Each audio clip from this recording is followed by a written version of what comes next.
akan sama-sama sitting, berlatih bersama, didahului dengan dengan meditasi gerak, dan dilanjutkan dengan meditasi duduk, dan kita akan lakukan latihan bersama ini dengan dipimpin oleh Sis Mega, dan akan dilanjutkan dengan ceramah dari Koyen Sefu. Waktu dan tempat kami minta kesediaan dari Sis Mega untuk dapat membimbing dan memulai kegiatan kita pada malam hari ini. Silakan, Sis Mega. Selamat malam, terima kasih Brother Kurniadi. Malam ini saya Mega, saya akan memandu sitting meditasi dan gerak, 8 gerak berkesadaran. Dipersilakan untuk berdiri ya. Kita ke posisi awal seperti ini, kakinya rapat, kedua tangan diletakkan di depan dada. Kita akan memulai 8 gerakan berkesadaran. Kemudian kaki dibuka selebar bahu, membentuk angka 11. Kita lihat dulu apakah sudah angka 11. Letakkan tangan di samping tubuh. Selalu bawa kesadaran kita untuk hadir di setiap saat karena kita sedang melakukan kegiatan meditasi. Gerakan pertama, gerakan memutar pinggang. Putar pinggang Anda ke kiri dan ke kanan. Biarkan tangan Anda mengayun karena ada gerakan pinggang yang mengayun. Biarkan tangan Anda memukul bagian punggung dan pinggang. Seperti ibaratnya balik-balik yang diputar sehingga dia punya tali memukul tubuhnya sendiri.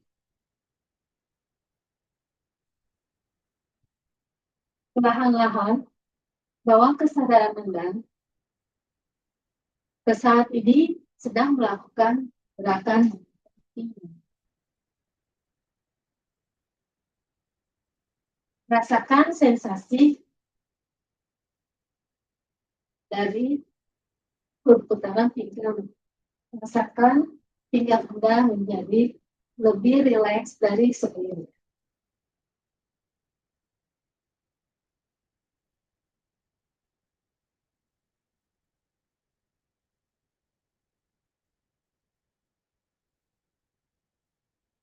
Rasakan gerakan tangan Anda yang memukul punggung dan punggung bagian belakang. Perlahan-lahan hentikan perputaran pinggang Anda. Biarkan tangan Anda berhenti dengan sendirinya.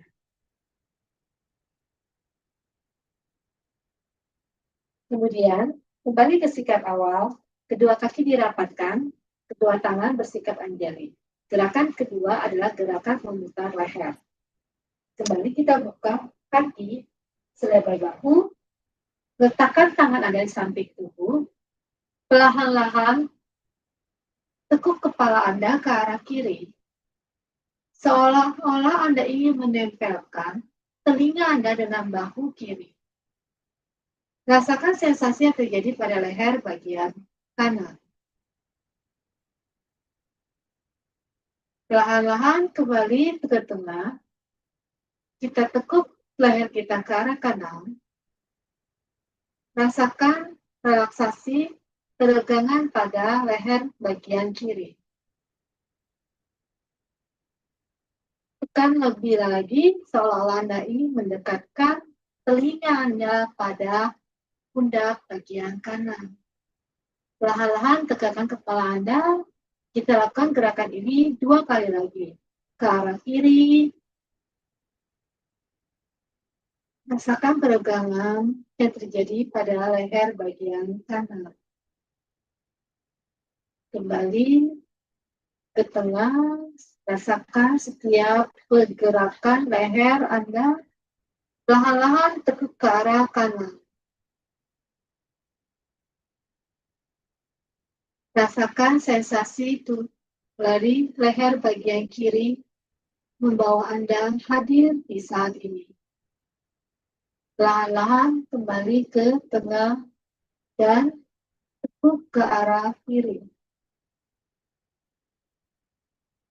Rasakan pelegangan yang terjadi pada leher bagian kiri, bagian kanan. Perlahan-lahan kembali ke tengah dan tekuk ke arah kanan. Sensasi apapun yang terjadi, Anda terima dan rilis. Kembali ke tengah, kita akan ganti gerakan. Perlahan-lahan putar kepala Anda ke arah kiri. Seolah-olah Anda ingin melihat sesuatu di belakang Anda. Kita lirik bola mata ke arah belakang untuk menambah sensasi yang terjadi pada perputaran leher bagian kanan. Rilekskan kedua tangan Anda, bahu, perlahan-lahan putar kepala Anda ke arah tengah dan memutar menoleh ke arah kanan. Rasakan sensasi yang terjadi pada leher bagian kanan. Lirik bola mata Anda ke arah kanan belakang untuk menambah sensasi yang terjadi pada leher Anda. Perlahan-lahan putar kembali kepala Anda ke tengah. Kita akan gerakan ini 2 kali lagi. Ke arah kiri. Jika Anda merasa bahu Anda tegang, pulaskan kedua bahu Anda. Perlahan-lahan putar ke tengah, menuju ke kanan.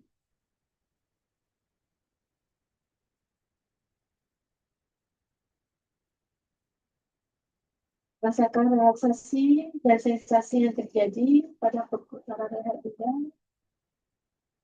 Kembali ke tengah, menuju ke kanan, menoleh ke kiri.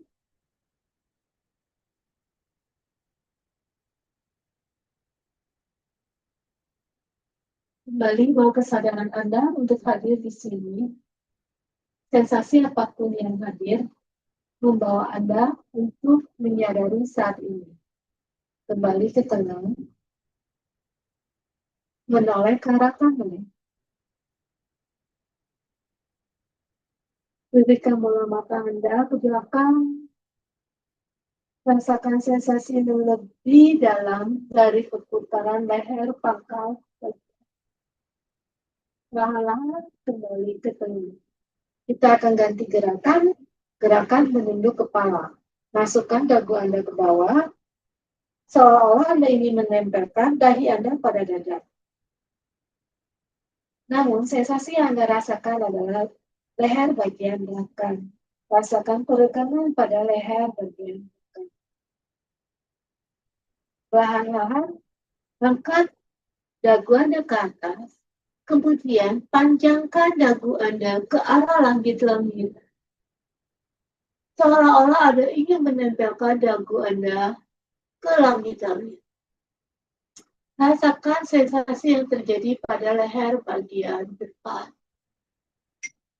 Rasakan ruas-ruas leher Anda meregang. Perlahan-lahan kembali turunkan dagu Anda dan tekuk dagu Anda ke dalam dan tumbuhkan kepala Anda. Tempelkan dahi Anda pada dada. Sehingga Anda akan merasakan peregangan pada ruas-ruas leher bagian. Rasakan sensasi yang terjadi. Kemudian perlahan-lahan menegak ke atas, angkat dagu Anda ke atas.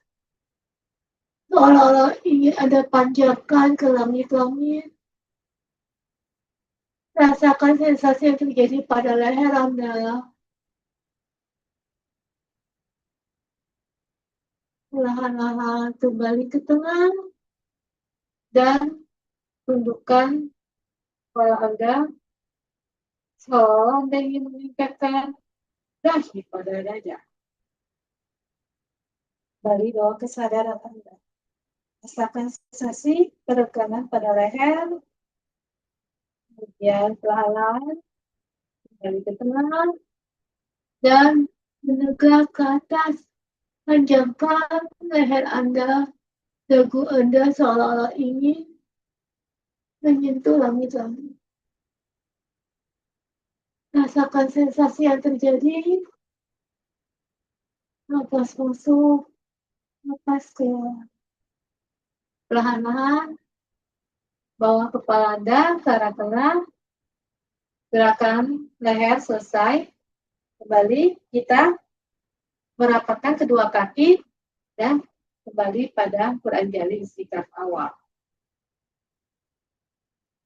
Selaraskan nafas. Kemudian buka kaki Anda selebar bahu.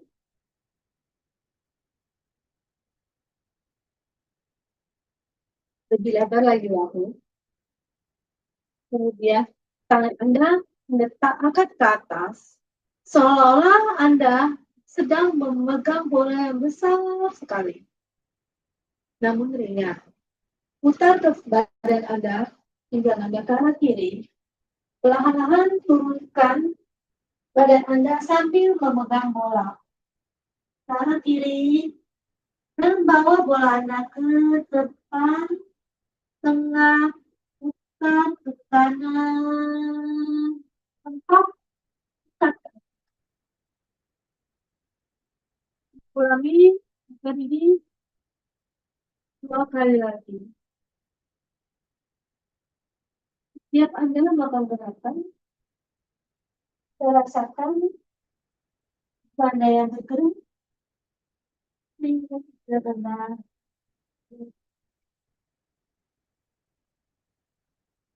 berada di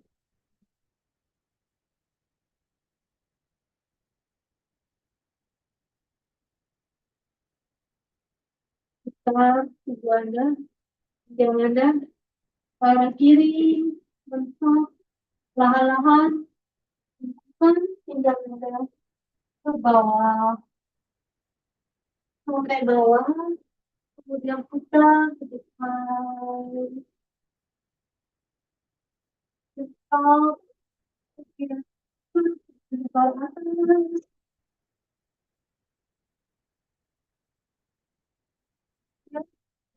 Kita tambahkan arah berlawanan. Putar tubuh Anda ke arah kanan, kemudian turunkan tubuh Anda. Lahan-lahan, bawah, kemudian putar lagi ke depan, arah kiri,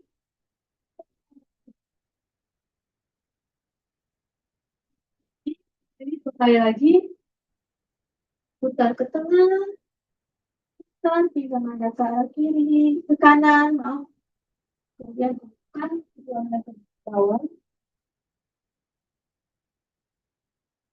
Rasakan sensasi yang terjadi pada pinggang, kedua lengan,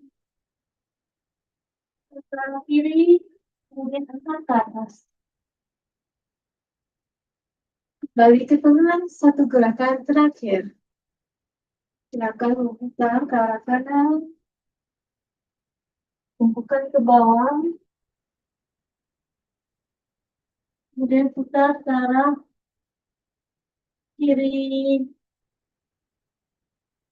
ke atas. Balik ke tengah. Turunkan kedua tangan Anda bersikap anjali, kemudian rapatkan kedua kaki Anda. Selaraskan napas. 8 gerakan berkesadaran telah selesai. Teman-teman dipersilakan untuk duduk. Kita akan memasuki sitting meditasi. Diharapkan untuk memakai cushion untuk duduk. Karena ini akan menyanggah tulang punggung kita untuk tegak. Kita bisa memilih postur kaki yang kita rasa nyaman dan bertahan lama. Bisa dengan kedua kaki, kedua tumit saling berhadapan seperti ini, atau bisa setengah lotus, kita menaruh kaki kita seperti ini, atau bisa full lotus. seperti ini. Terserah teman-teman ingin memilih kaki yang bagian apa. Tapi buat saya yang paling nyaman dan bertahan lama adalah seperti ini. Kemudian kita bisa menggunakan kain untuk menutup kaki kita. Karena untuk meditasi kita juga perlu kehangatan, sebab kutub kita terbuka seperti ini, perlu kita cover agar tertutup sehingga tidak prematur. Bisa juga kita menggunakan satu kain lagi untuk tangan. Untuk mengganjal tangan, kan bagi yang tangannya, lengannya pendek seperti saya, sehingga seperti ini, jadi tidak menunduk ke bawah. Kita akan melakukan gerakan sebelum memasuki meditasi. Putar kepala Anda ke kiri, ke depan, ke kanan, ke belakang. Searah jarum jam. Kiri, ke bawah, kanan, ke belakang. Satu kali lagi, arah kiri, ke bawah. Selalu bawa perhatian Anda pada sensasi yang terjadi pada setiap gerakan Anda. Kearahkan Anda berlawanan, ke arah kanan, ke arah depan, ke arah kiri, ke arah belakang, kanan, depan, kiri, belakang. Satu kali lagi, akan memutar kepalanya. Kembali bawa perhatian Anda pada sensasi yang terjadi pada leher. Selesai. Buat tangan Anda dengan ibu jari dan jari telunjuk saling bertemu, kemudian letakkan di depan perut dengan pusar sebagai porosnya. Kita akan mengambil 3 napas panjang dan mengeluarkan napas. Melalui hidung kita tarik, kemudian kita hembuskan melalui mulut. Tarik napas yang panjang dan dalam. Perlahan-lahan buka tubuh Anda sambil menghembuskan napas. Setelah sampai di bawah, angkat lagi tubuh Anda ke atas.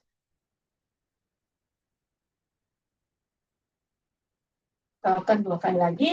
Tarik napas panjang dalam, hembuskan. Dari mulut sambil membuka tubuh Anda.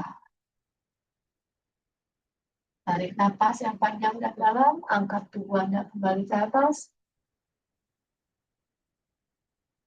Hembuskan napas dari mulut sambil membuka tubuh.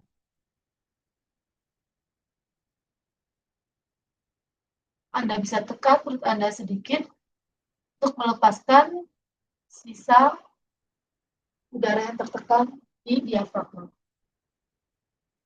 Gerakan pre-meditasi selesai, sekarang kita akan melakukan gerakan postur tubuh. Duduklah dengan posisi kaki yang Anda merasa nyaman, rileks, dan bertahan selama 20 menit ke depan. Kemudian, biarkan lutut Anda menempel pada kusin tempat Anda duduk atau lantai. Kemudian kemudian rasakan bokong Anda bertumpu pada kusin atau bantal tempat Anda duduk. Tidak perlu sampai semuanya, kira-kira kita duduk sepertiga di ujung kusin atau bantal agar membantu punggung Anda tersangga lurus dan Anda mudah menegakkan punggung selama meditasi.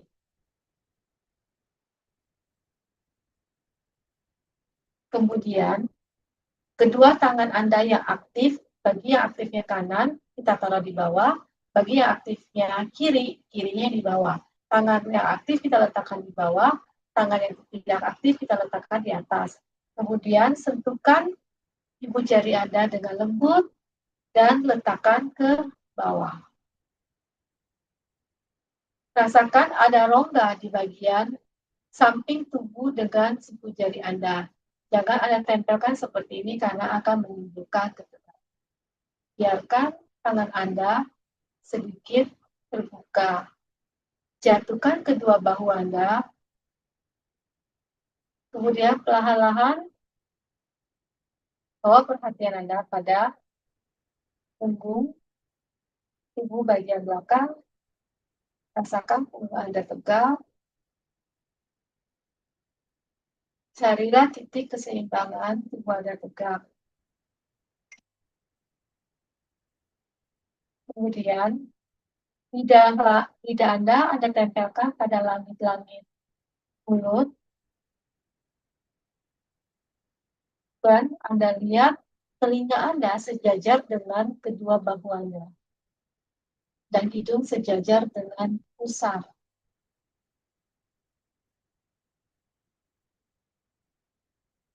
Pandangan mata lurus ke depan, kemudian perlahan-lahan turunkan bola mata Anda melirik ke bawah, kurang lebih membentuk 45 derajat, atau kurang lebih 2 meter. Anda melihat lantai sebanyak 2 meter di depan.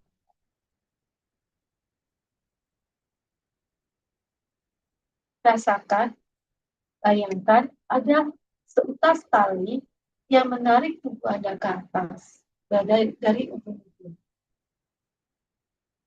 sehingga tubuh Anda menjadi tegak namun rileks. Perlahan-lahan tarik dagu Anda sedikit ke dalam, sehingga Anda merasakan titik tengah leher, bahu, dan tempat Anda duduk, bokong, menjadi satu garis lurus. Dan bebannya terurai merata di kedua lutut Anda juga. Perlahan-lahan mata Anda semakin rileks, dan biarkan kelopak mata Anda tertutup dengan sendirinya. Jika Anda merasa nyaman dengan menutup mata Anda selama bermeditasi, silakan Anda lakukan. Izinkan saya, Megawati, untuk guidance teman-teman melakukan relaksasi tubuh secara bertahap. Rilekskan pikiran Anda dengan tidak memikirkan apapun juga. Pikiran menjadi semakin pasif dan rileks.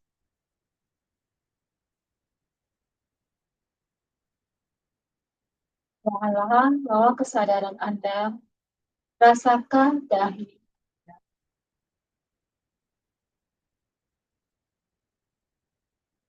Perlahan bawa kesadaran pada mata, kelopak mata Anda, dan otot-otot sekitar mata Anda.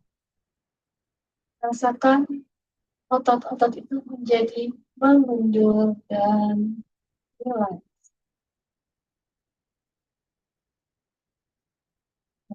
Anda merasakan otot-otot wajah Anda, kiri dan kanan.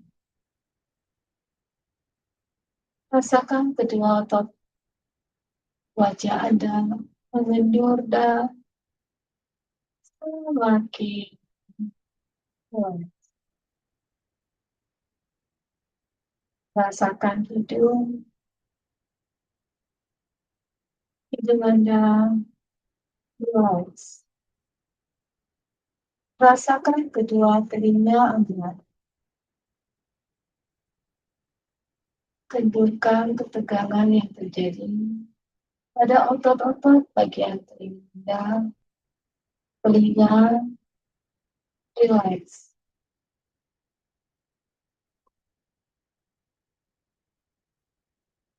Rasakan rahang Anda, biarkan rahang Anda rileks. Rasakan lidah Anda yang menempel pada langit-langit tubuh dan rileks. Rasakan kedua bibir Anda yang terkatup dengan lembut, dan berikan senyuman kecil Senyuman ini akan membawa tubuh Anda menjadi rileks. Pertahankan senyuman kecil ini selama Anda melakukan meditasi. Sekarang, seluruh wajah Anda dan bagian wajah Anda rileks. Perlahan-lahan bawa kesadaran Anda pada leher. Rasakan leher Anda mengendur dan rileks. Rasakan kedua bahu Anda. Jatuhkan kedua bahu Anda. Biarkan bahu Anda bergantung dengan rileks di tubuh Anda. Rasakan otot-ototnya makin bergerak dan rileks. Rasakan kedua lengan atas. Kedua lengan atas Anda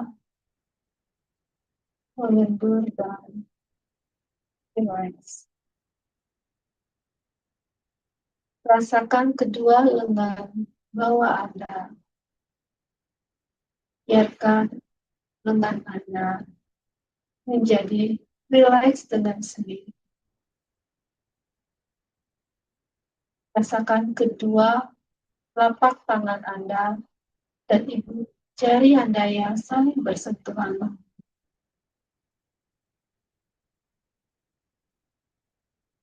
Kedua telapak Anda, tangan dan jari jemari melembut dan rileks.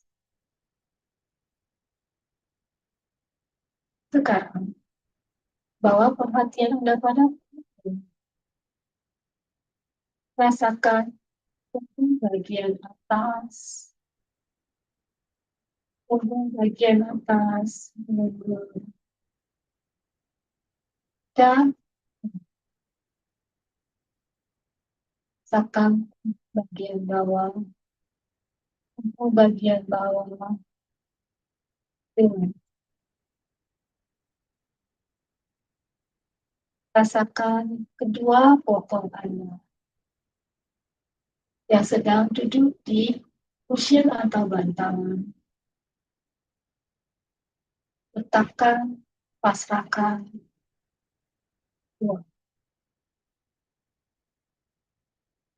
Perlahan-lahan dan membawa perhatian Anda pada di bagian depan. Rasakan otot-otot di sekitar dada Anda.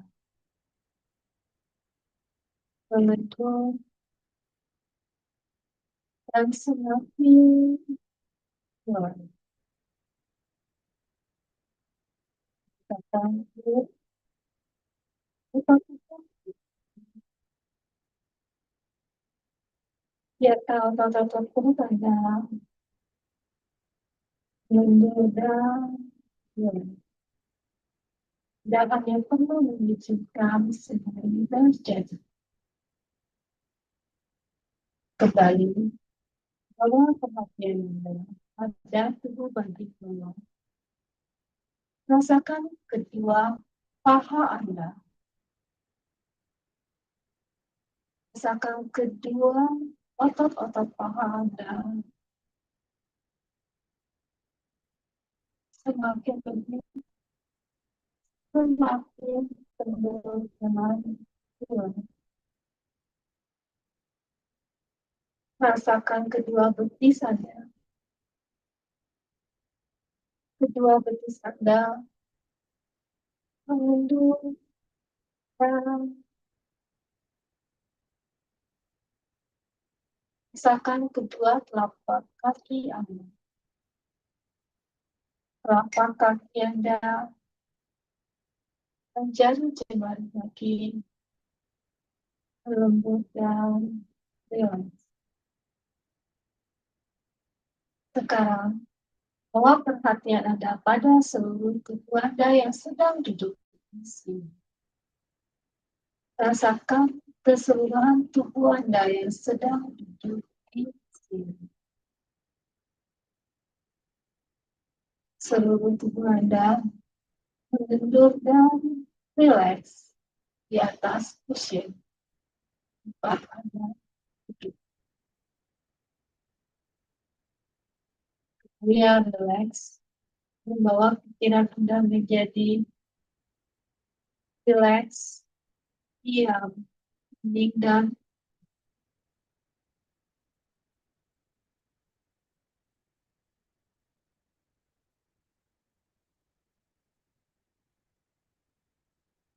perlahan-lahan dan rasakan tubuh Anda yang sedang duduk di sini.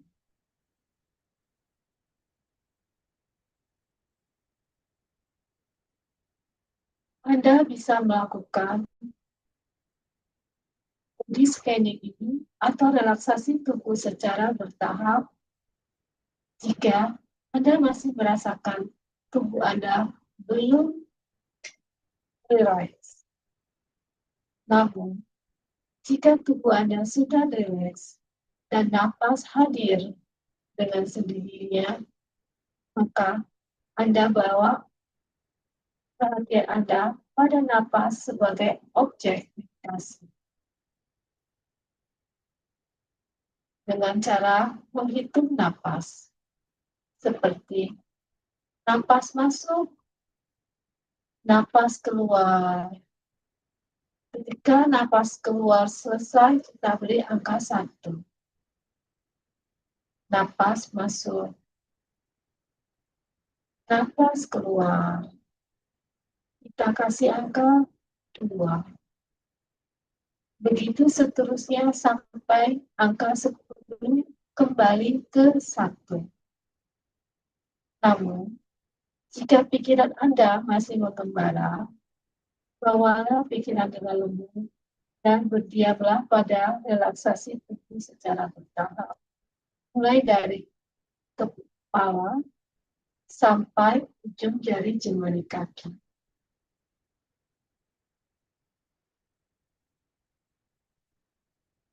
Teman-teman, saya persilakan untuk meditasi secara mandiri dengan objek yang disesuaikan dengan kondisi dari yang teman-teman rasakan. Meditasi mandiri dipersilakan. Sampai saya memberi tanda-tanda di bel dan ajakan untuk keluar dari meditasi.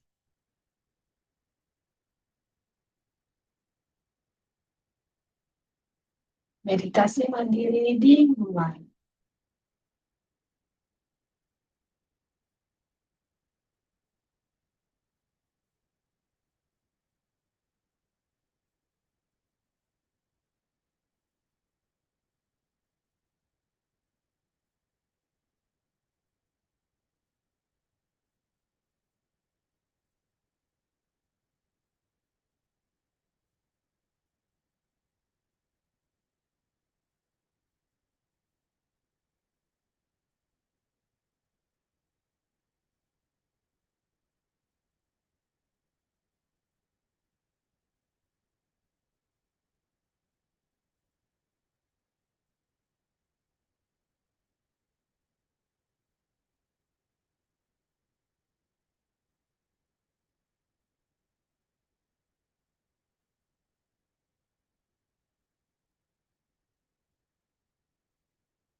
Perlahan dan sadari bel tanda Anda akan keluar dari meditasi terdengar.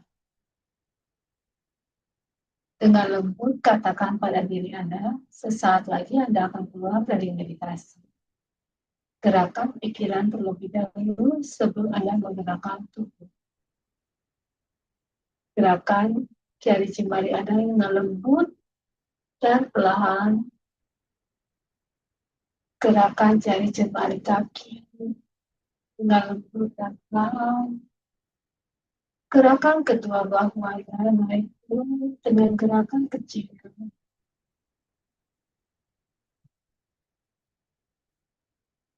Dan letakkan kedua tangan Anda di depan dada. Posisi mata Anda masih tertutup sampai saya beri aba-aba untuk membuka mata. Sesaat lagi Anda akan membuka mata Anda. Saat mata Anda terbuka, Anda akan melihat ujung jari tengah Anda dengan lembut. Perlahan-lahan buka kedua mata Anda, kelopak mata. Jatuhkan pandangan mata Anda pada ujung jari jemari tangan tengah. Perlahan-lahan perluas pandangan mata, kelopak tangan, kedua kaki, lantai, dan ruang.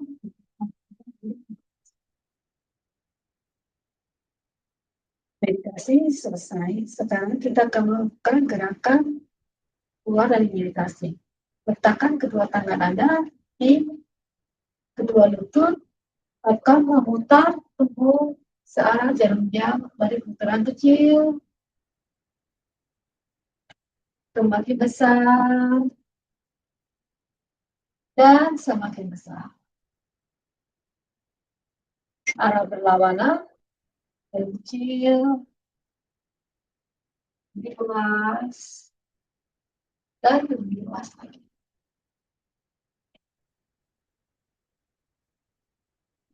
Sekarang kita akan melakukan gerakan memijat tubuh.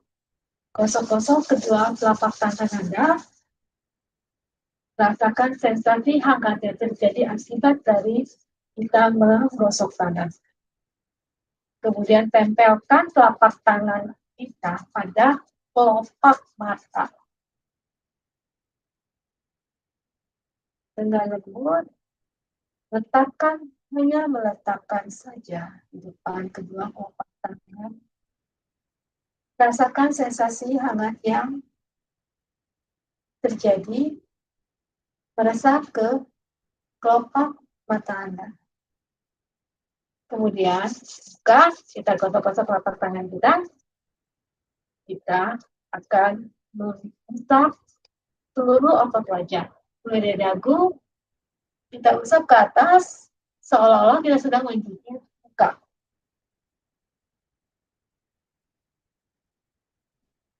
Kemudian gosok-gosok telapak tangan, kita akan memijat dahi, apakah satu di depan, satu di belakang, tarik memutar seperti ini. Ganti telapak tangan, kemudian tarik seperti ini. Lakukan sekali lagi. Gosok-gosok telapak tangan, kita akan memijat bagian telinga.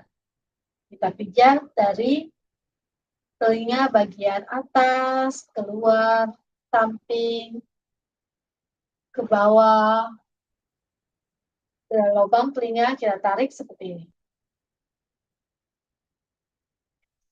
Gosok-gosok telapak tangan, kita akan menjit kepala.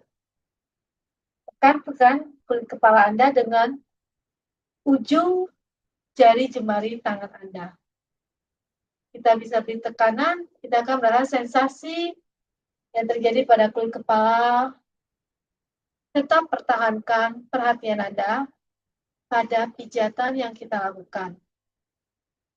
Jangan biarkan kesadaran kita buyar. Dengan ibu jari, kita akan menekan kita pada leher.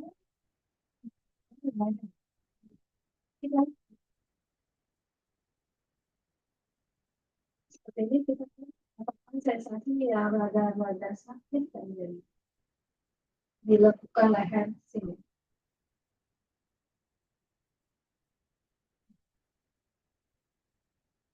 Kemudian gosok-gosok telapak tangan, kita akan menggosok leher. Kemudian mulai dari bahu kiri, kita gosok, kita pijat ke lengan atas, gosok-gosok pangkal lengan, gosok-gosok siku, kemudian pijit lengan bawah, gosok-gosok pergelangan tangan, pijit-pijit telapak tangan sampai jari jemari tangan. Dan kita pijit bahu bagian kanan. Kita gosok-gosok pangkal bahu, kemudian kita pijit bahu lengan bagian atas,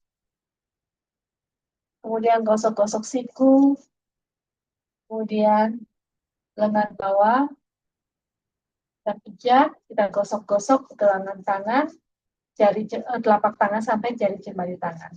Gosok-gosok tangan, kita silakan depan dada, kita putar-putar seperti ini. Ganti silangan, kita ganti arah putaran.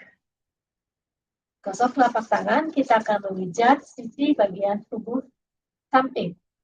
Taruh di bawah ketiak, press sampai ke bawah, seperti ini. Beri sedikit tekanan, ini gunanya kita untuk memijat bagian getah bening sekitar ketiak.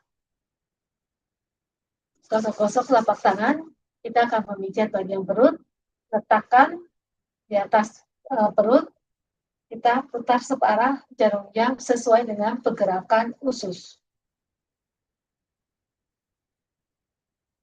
Beri sedikit tekanan, kita pijat perut kita. Gosok-gosok telapak tangan, kita akan memijat punggung. Kita pijat punggung kita bagian atas, mendorong lagi. Dengan kedua punggung tangan kita gosok-gosok punggung bagian tengah sampai ke punggung bagian bawah. Gosok-gosok telapak tangan, kemudian tempelkan di bagian ginjal bagian belakang. Rasakan kehangatannya, kira-kira letaknya antara tulang rusuk bagian bawah dan di bawah pinggang itu. Gosok-gosok.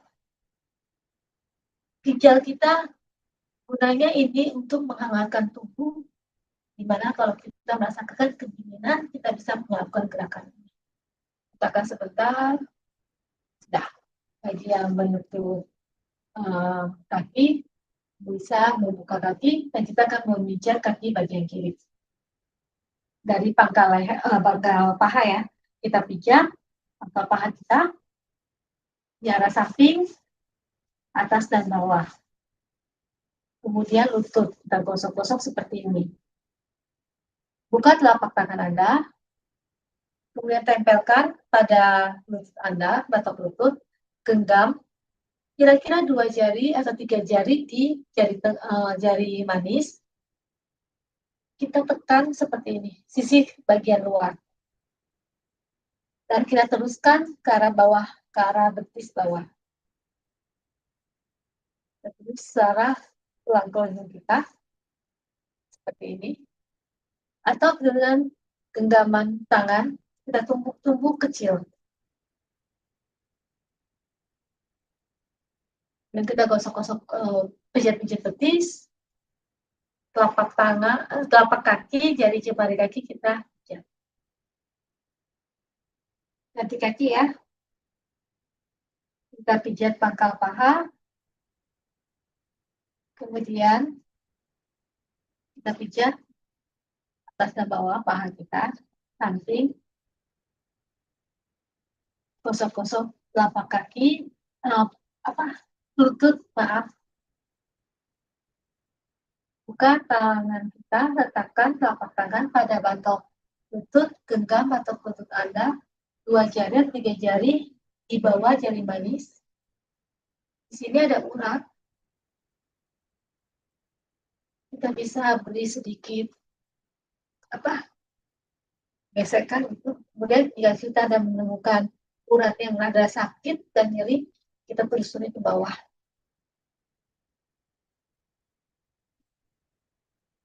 Kemudian kita beri tumpukan kecil seperti ini.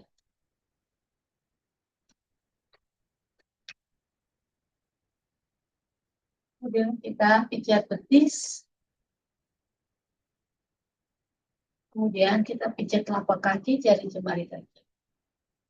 Kita bisa turun dari cushion, luruskan kaki Anda. Ya, kakinya di pointed out, tarik ke dalam, keluar, dalam. Kita gerakan arah memutar. Kemudian ke arah keluar. Tempelkan dan kita putar kaki kita. Cara berlawan arah. Kemudian kita gerakan kaki kita seperti ini. Gerakan memijat tubuh selesai. Demikianlah yang bisa saya bantu dari meditasi. Saya persilakan kepada brother kita, brother Kurniadi, untuk menjadi moderator kembali. Terima kasih teman-teman sudah mengizinkan saya untuk guidance meditasi. Oke, yang terakhir, silakan.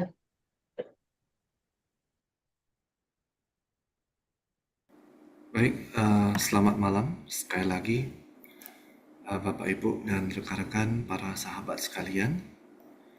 Jadi setelah kita tadi menenangkan sejenak tubuh dan batin kita, mari kita dengan penuh rasa syukur bakti kita mengundang guru kita berkenan untuk masuk di Zoom dan membimbing kita pada sesi hari ini.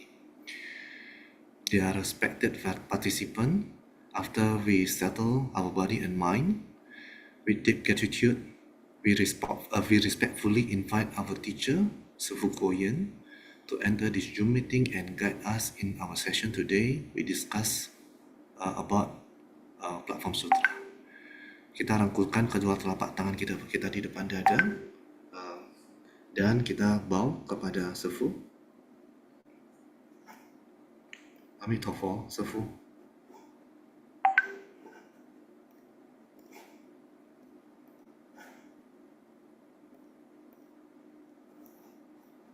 Shifu, are you there?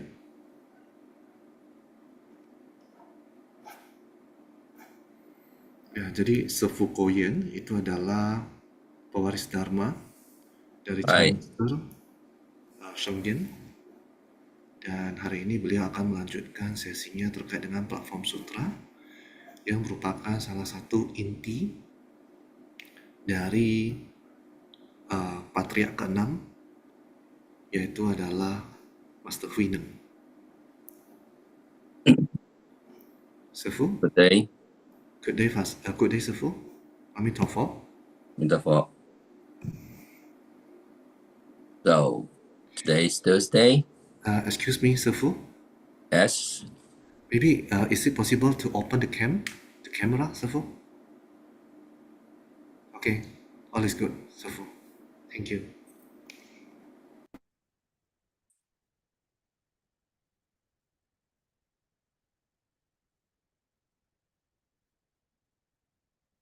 Today's day, Thursday, December 18, 2025.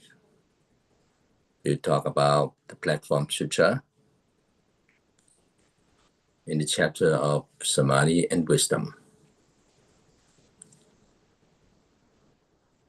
Last time when we end at this point where it says, thus for many, the human Pure Land seemed like an ideal, but Sakyamuni Buddha did not intend it as a fantasy. If even one person truly realizes it, that one person lives in a Pure Land.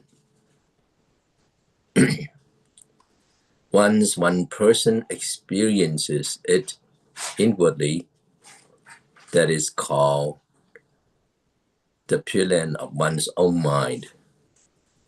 This is easier and more profound than the human Pure Land because it is an individual practice. That's where we end on the talk last time on December 11, 2025.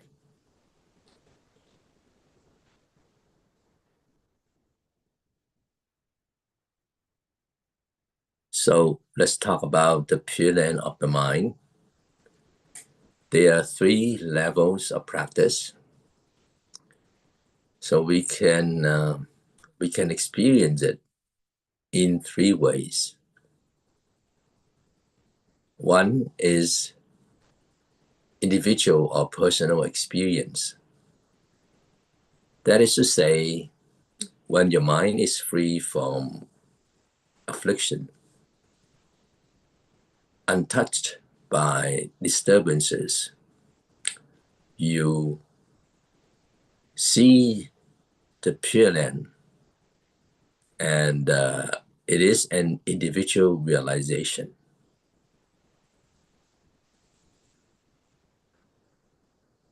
Another one is temporary, or you could say it's a periodic experience.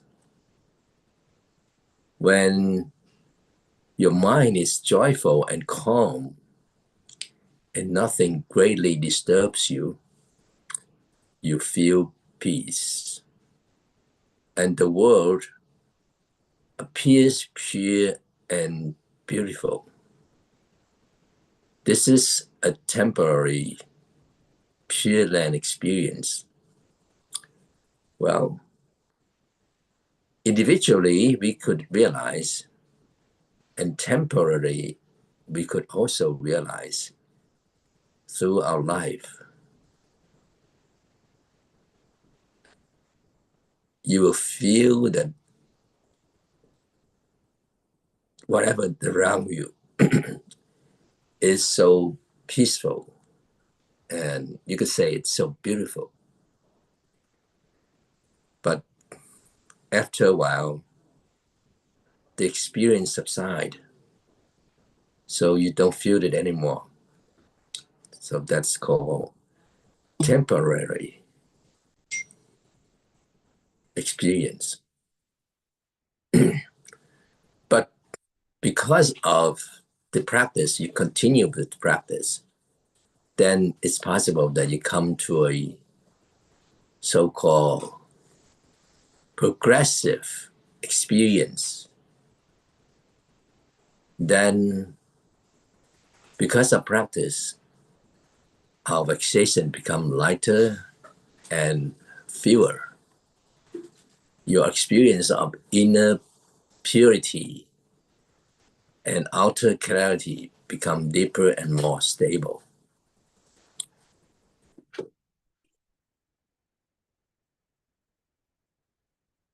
Your mind becomes broader and more expansive.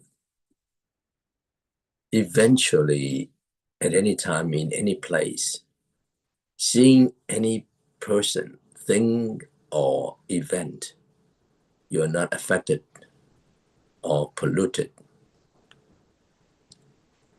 At that point, you live in a constant, unchanging Pure Land. Well, you need to know this need to practice constantly, continuous practice. So you could say the Pure Land of the mind has these levels. First of all, it's personal. The second is temporary periods. And the third is gradual development stages. Each step is a real stage of progress.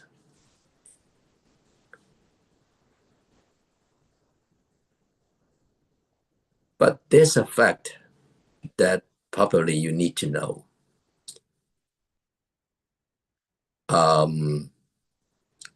when body and mind are unhealthy,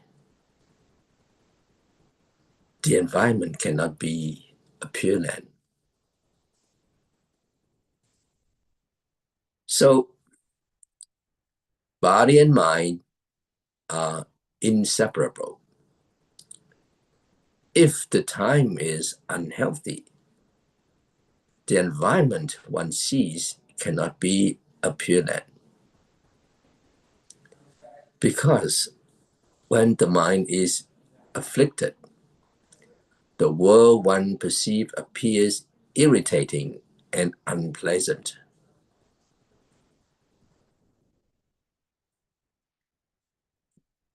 Likewise, when the body is unwell, the world also does not seem good. When we are sick or our physical condition changes abnormally, the world feels unpleasant.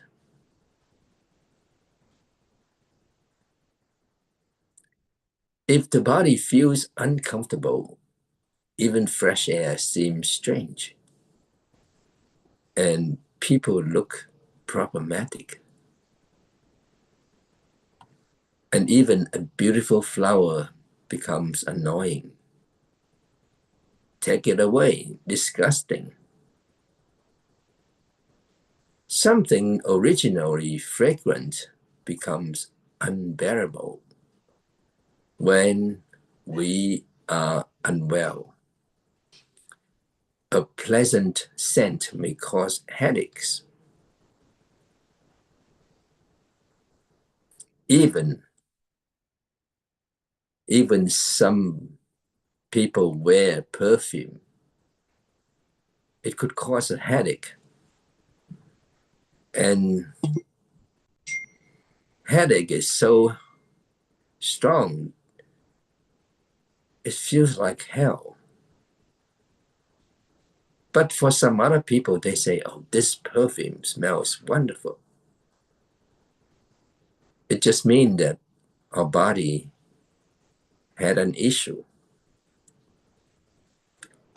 As we know, some people even like the smell of body odor that others find unbearable. For them, it becomes pleasant.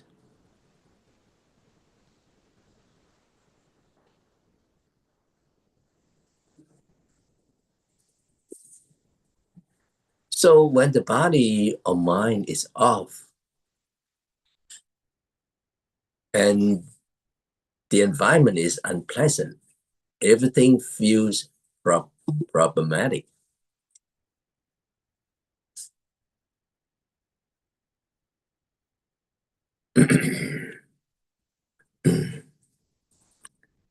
Well, was for someone who is quite bright and open mind, but certain days he looked gloomy,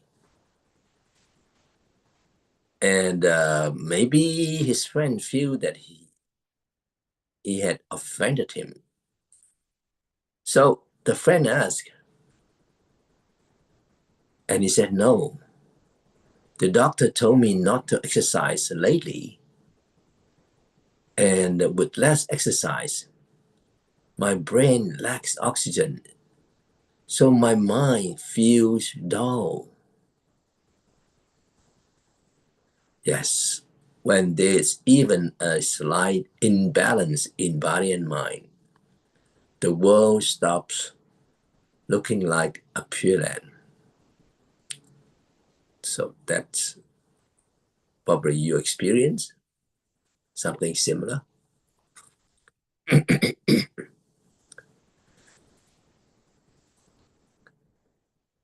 Then comes where a pure land based on imagination is unreliable. What do I mean? Well, some people create a pure land purely by imagination. Some attain it through practice and experience. Pure land by imagination alone is not reliable. It is self-hypnosis, self-deception. And you're telling yourself, even though everything outside is chaotic, just imagine it as a pure land. This doesn't work. If you do not truly experience it as a pure land, forcing imagination has no effect. It is cheating yourself. True pure land must arise from genuine understanding and real inner experience. Only when your mind truly feels pure will the world appear pure. Therefore, we must practice. Practice what? Keep precepts. Cultivate concentration. Listen to and reflect on Dharma. Listening gives us conceptual understanding. Precepts and meditation bring experiential realization in life. Just listening is not enough. Practicing without learning Dharma is also insufficient. So practice and understanding must support each other. Know what you can. Practice what you know. Practice guided by Dharma understanding.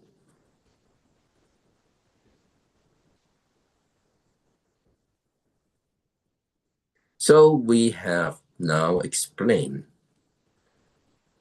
self-mind pure land, human pure land, and other world pure lands.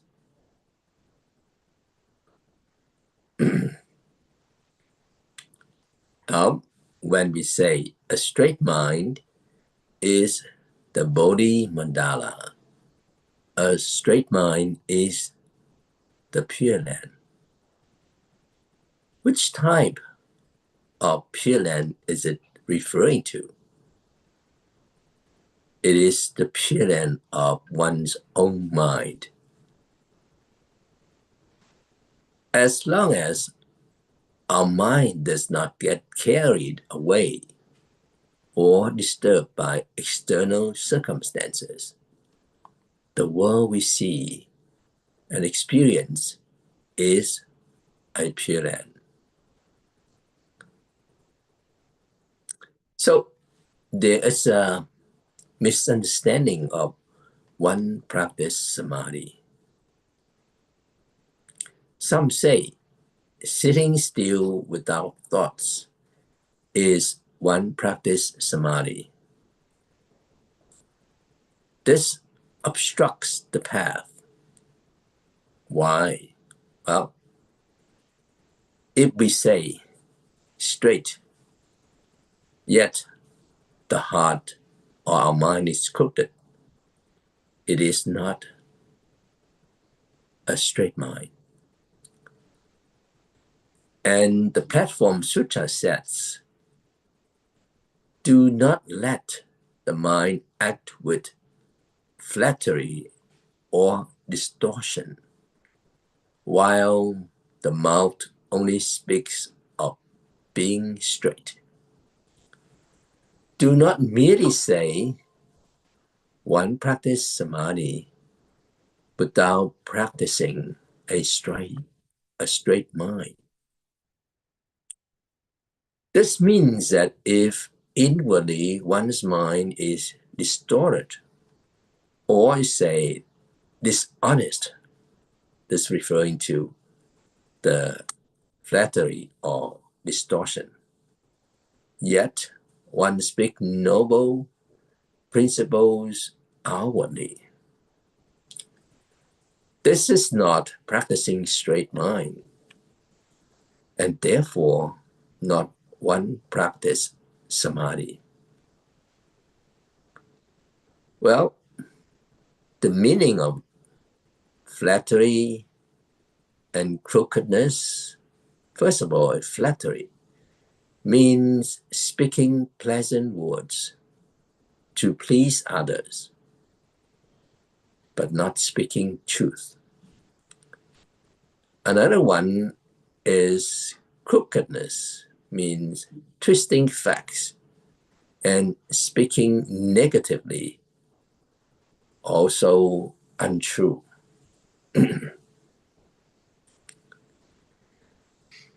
And flattery praises falsely, crookedness criticizes also falsely. Both are not straight. Both are distortions.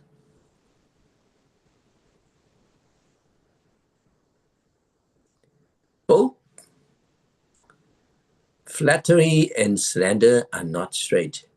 Yet some still say, I am straightforward. I speak my mind. Say, for example, meeting a wealthy donor, one says, you are a great bodhisattva. You are a savior of this world, a living Buddha. Not knowing who that person truly is, but praising to gain donations. And this is flattery.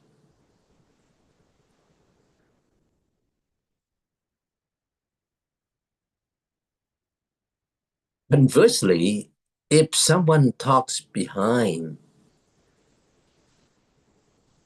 our back or harms the monastery, and I say, this person has never done good. Whoever meets him has bad luck. Well, truly, this is not true. This is crookedness, twisting reality due to aversion. So we say flattery and crookedness, are they straight mind? Of course not. Though the mouth speaks straightness, the mind is twisted. True straight mind is one practice samadhi.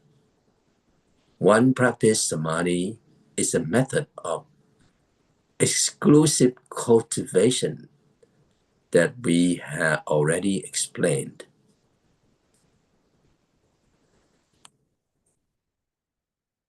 There are also misunderstanding of the method of straight mind. So the Platform Sutra says, just practice with a straight mind and do not cling to any Dharma. Deluded people cling to forms, insisting that sitting without moving and not giving rise to thoughts is one practice samadhi. Those who interpret it this way are like emotionless objects and create obstacles to the path.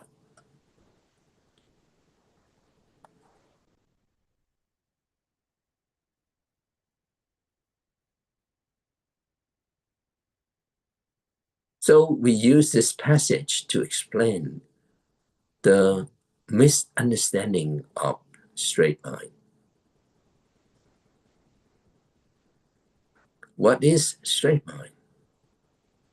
First, This passage explains that one practice samadhi truly is, and then warns against misunderstanding it. The true one practice samadhi is straight mind, the absence of discriminative thinking, referring to no, good, bad, right, wrong, beautiful, ugly, self, others, high, low. None of these dualities affect the mind. Thus, one does not cling to any Dharma.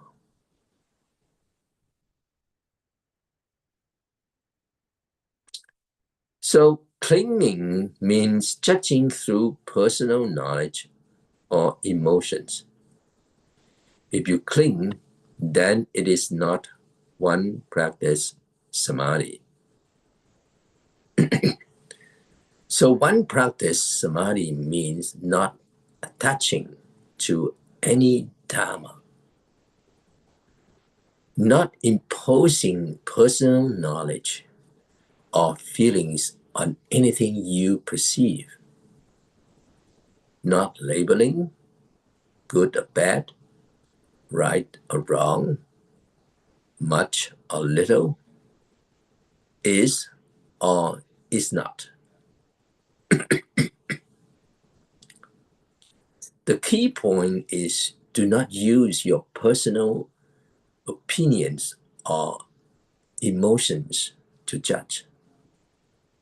This is extremely important. Well, just for example, everyone's subjective emotions and judgments differs. Say, a Buddhist monk or practitioners sees a fat pig as a sentient being, feeling compassion, wishing it not to be reborn as a pig again, hoping it attains Buddhahood. Then a butcher sees profit, calculating how to kill efficiently, how much money the meat will bring, how to cut and sell pieces. Then a chef sees ingredients, how to cook each part, how many dishes to make. A child sees a toy, let's say like a pet, thinking of playing with it, dressing it up, making it for a Lantern Festival parade. So different people, but the same pig. Each sees differently. Which view is correct?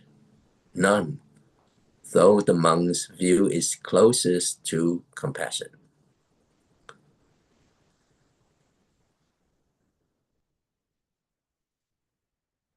Buddhists read sutras as a mirror for practice and transformation.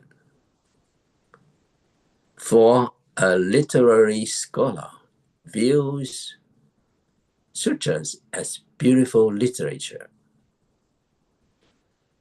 A very well-known scholar said the Lotus Sutra is literature.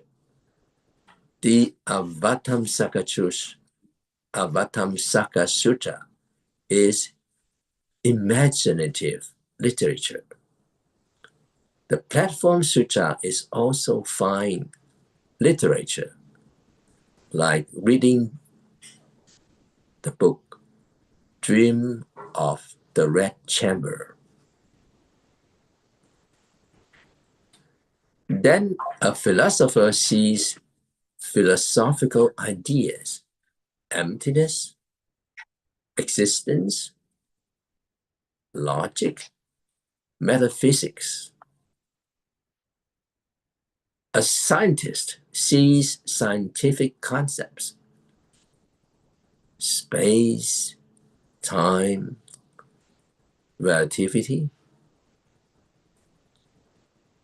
and there's a Buddhist analogy, the story of blind man touching an elephant. Each touches a part and mistake it for the whole. So similarly, each perspective reflects personal views and emotions, not reality, not one practice, samadhi.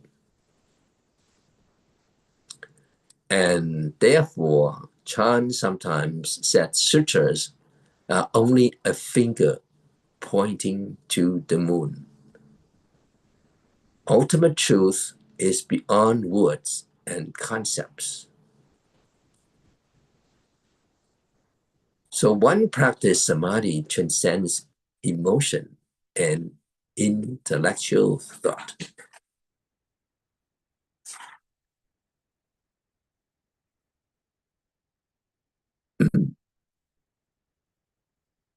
What about Dharma appearance?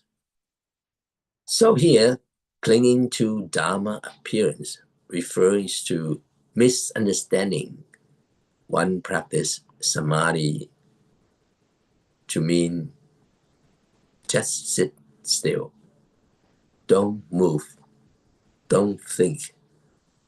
That is one practice, samadhi. Is that correct? No. If that were true, then wood, rocks, bricks, boulders, they don't move and have no thoughts. Would they be in one practice, samadhi? Of course not. Thinking this way does not help practice. In fact, it obstructs the path. It blocks you from true one practice, samadhi. So you could say, practice straight mind means not injecting subjective opinions.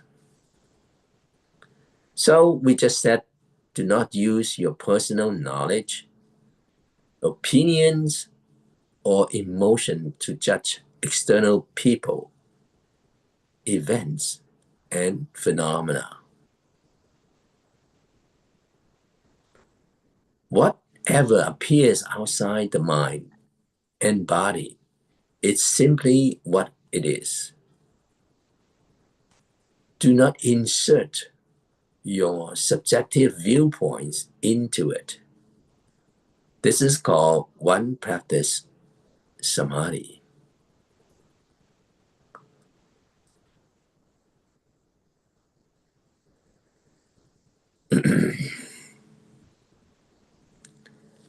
Well, there's another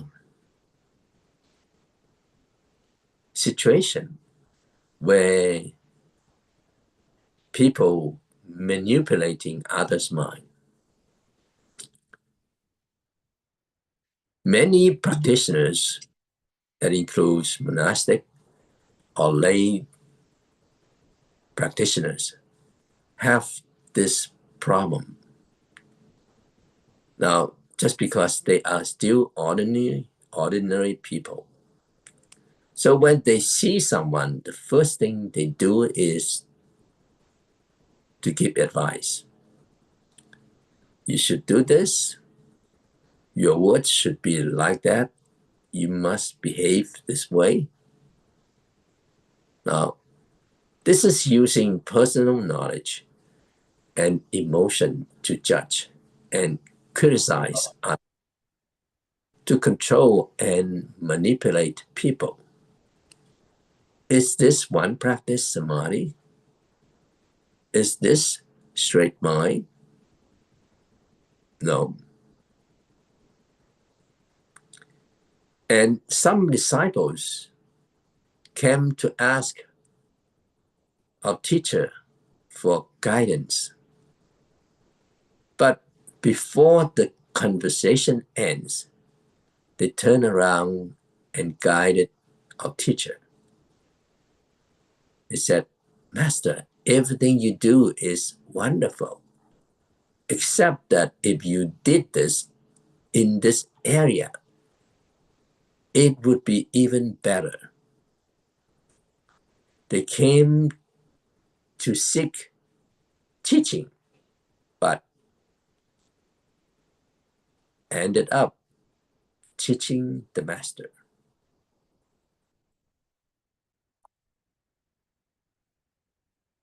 Well, we probably heard something about this, the shoe analogy. Everyone knows that shoes come in different sizes. Different feet require different shoes. But in daily life, people still try to force others to wear this size of shoes. A father may say to his adult son, my shoes are the best. They are family treasures. Wear them. The son thinks, they are old, smelly, worn out. Why must I wear them? Similarly, when a daughter about to marry, the mother recites endless advice. You must marry this kind of man, never marry that kind. The daughter thinks it's me getting married, not you.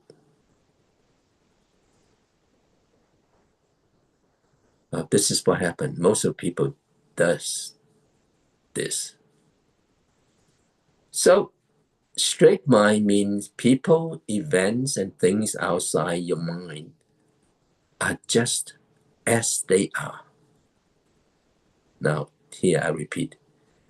People, events, and things outside your mind are just as they are. Do not impose your feelings and judgment on them. What they need is their business. You should remain objective, meaning put down self-centeredness. This is difficult, especially toward one's children or family. So what to do? Well, listen, practice, cultivate. Understanding and practice must support each other. Understanding and practice must support each other. Gradually, you can reach this state.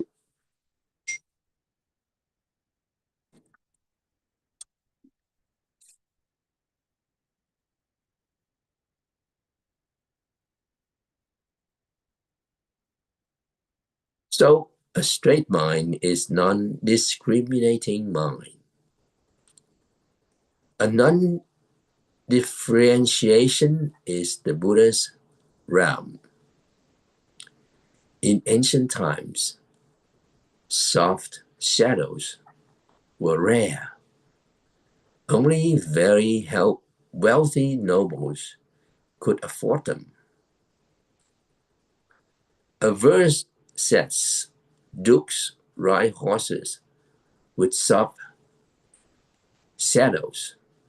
Old peasants walk with walking sticks. What does this mean? Why show such disparity? Originally, there's no difference. True non-discrimination is the Buddha's state. Buddhism teaches equality of all beings, one essence of all dharmas.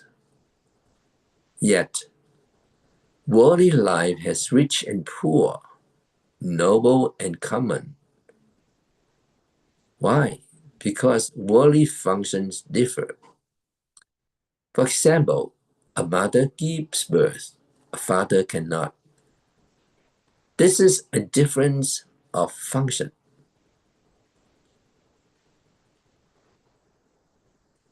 So, worldly names and differences exist conventionally. You say, you see, ducks swim in water. Chickens walk on land. Birds fly in the sky. Fish swim in the sea. If everything must be equal, should fish fly and birds swim underwater?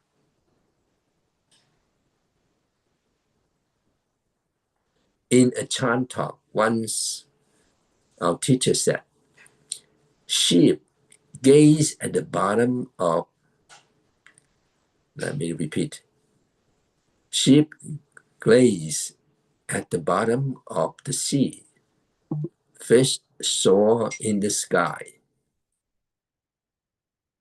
There's even a painting of this.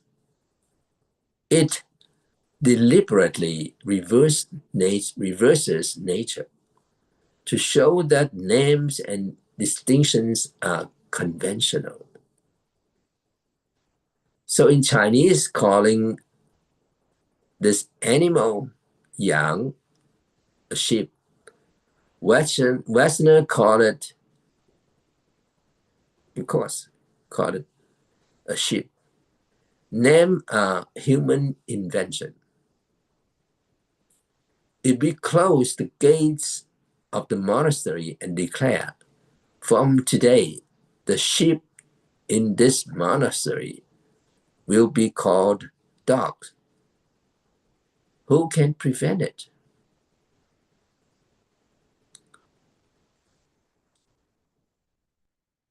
And different places have different languages, yet they can communicate.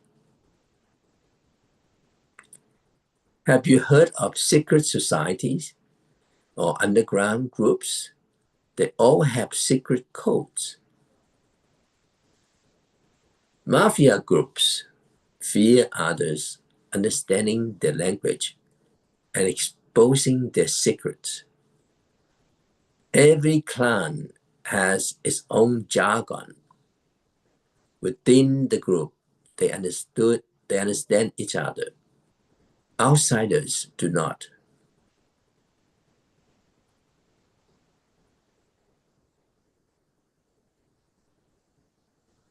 So underground groups all have their own language and slang. Among themselves, it works. Outsiders don't need to know, as long as they themselves can communicate. Well, when you brought Taiwanese dollars overseas, others would ask, what money is this? And people may not recognize it. But of course, the money is used in Taiwan. But US dollars, wherever you take them, they are accepted as money. So each place uses its own language and terms. If a term is used by a group of people, it becomes their word. Others may use different terms, you cannot say they are wrong. So to communicate, we simply need to learn each other's usage. Even if the names differ, if we understand the referent is the same, communication is possible. Buddhism teaches equality, so why do differences exist? Because in this world, everything is inherently different.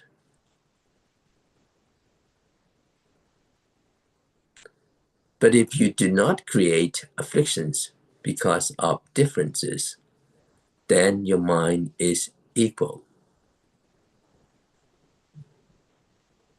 If you see a noble man riding a horse and a villager carrying a walking stick and think, if I were the nobleman, I would ride a horse. If I were the villager, I would carry the stick. This is called non-discriminating mind.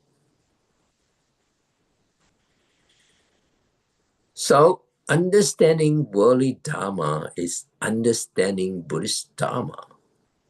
Say, playing the role properly. An actor in a drama or film, if he plays a king, he looks like a king. If he plays a beggar, he looks like a beggar. To portray both roles convincingly, that is true skill.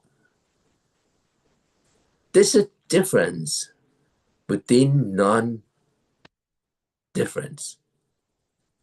and non-difference within difference. So let me repeat this one. To portray both roles convincingly, that is true skill. This is difference within non-difference, and non-difference within difference. So the essence of Buddhist teaching is Buddhist Dharma is not apart from worldly Dharma. As the Platform Sutra says, Buddha Dharma is in the world. Awakening is not apart from worldly matters. To understand world life is to understand Dharma. To fail to understand the world is to miss the Dharma. So, in worldly life, men are men, women are women, children are children, elders are elders. A child is happy being young. An old person complains about aging. That is mistaken. You are a child when you're young. You are old when you age. Old and young differ. Yet the old came from the young. So difference is also Dharma.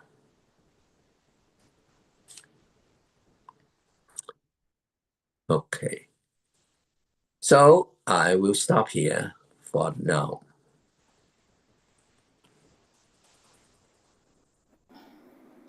Baik, thank you, Koyan Sefu.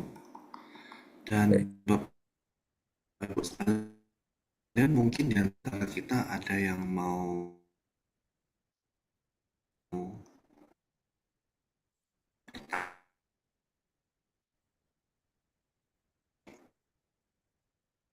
continue, to the breakout room for discussion. Yes. ada?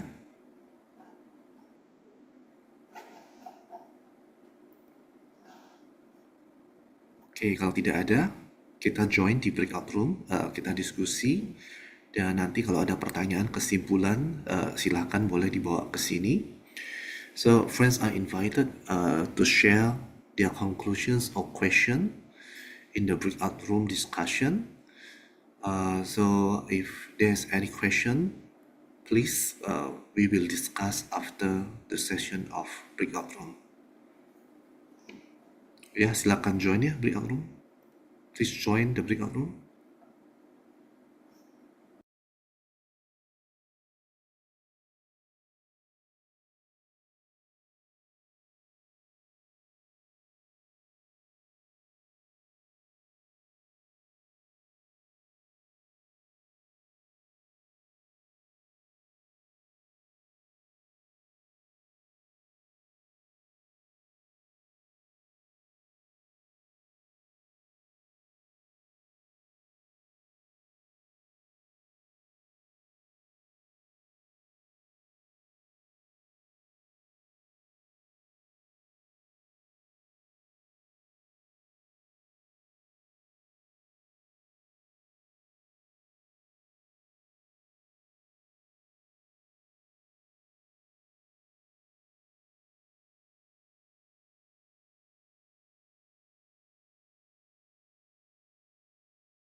Oke, selamat datang kembali kawan-kawan. Kita udah kembali ke breakout room ya. Masih ada beberapa yang belum ya? Ya tadi kan masih 38 detik kita yang leave. Hah? 38 detik kita yang leave. Nah, ini balik semua. Oh, oke. Oke. Baik, untuk Bapak Ibu, rekan-rekan, para sahabat sekalian, ada yang mau disampaikan, ada konklusi atau ada pertanyaan, silakan. Sambilan saya juga menyampaikan beberapa hal dari hasil diskusi kita tadi di grup, bahwasanya ada kesimpulan ceramah bahwasanya tanah suci itu bukan di luar, tapi kondisi batin kita yang dari praktek nyata gitu kan. Dan ini ada 3 tingkatan pengalaman individual yang dimana kondisi batin terbebas dari gangguan dan kilesa, pengalaman sementara saat batin tenang, dunia tampak indah dan damai, dan yang ketiga itu adalah pengalaman bertahap dan stabil, yang ini bisa didapat melalui latihan berkelanjutan. Ketika gangguan batin melemah, kejernihan batin makin dalam, seseorang tidak lagi terpengaruh oleh kondisi apapun. Inilah dimaksud tanah suci yang tidak berubah. Dan ini dapat dicapai ketika tubuh dan batin seimbang.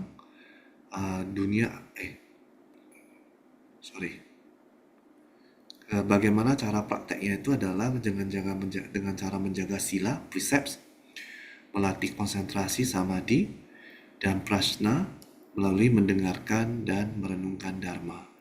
Dan tadi juga ada sempat dimention, kita jangan memaksakan pandangan ke orang lain, karena kita juga sering memaksakan pandangan contohnya ke anak kita gitu kan. Ya, jadi itu sedikit kesimpulan dari kita. Mungkin dari teman-teman yang lain ada mau tambahan?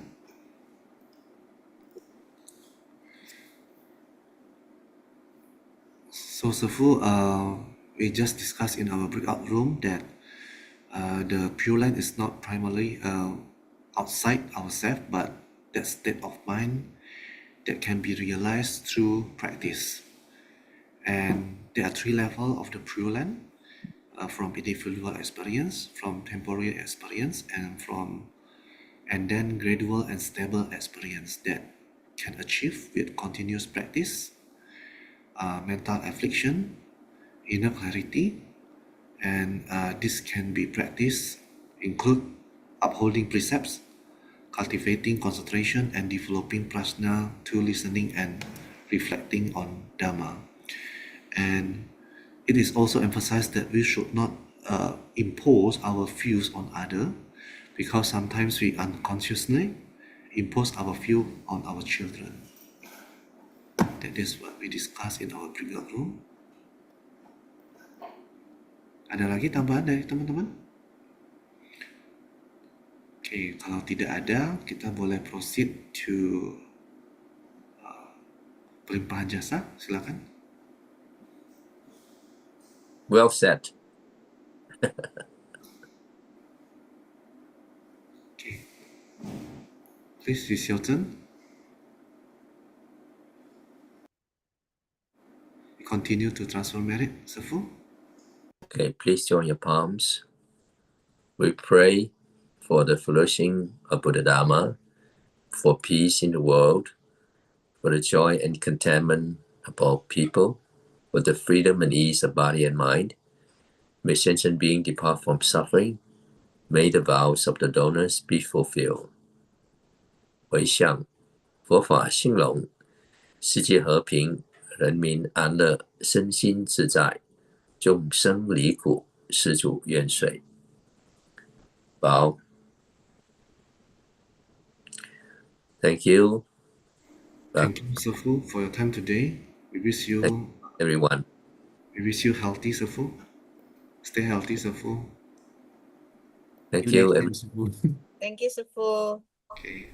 Thank you, Thank you, Shifu. Shifu. Thank you dan Take terus care. Shifu. For the whole year. Yeah. Thank you, Shifu.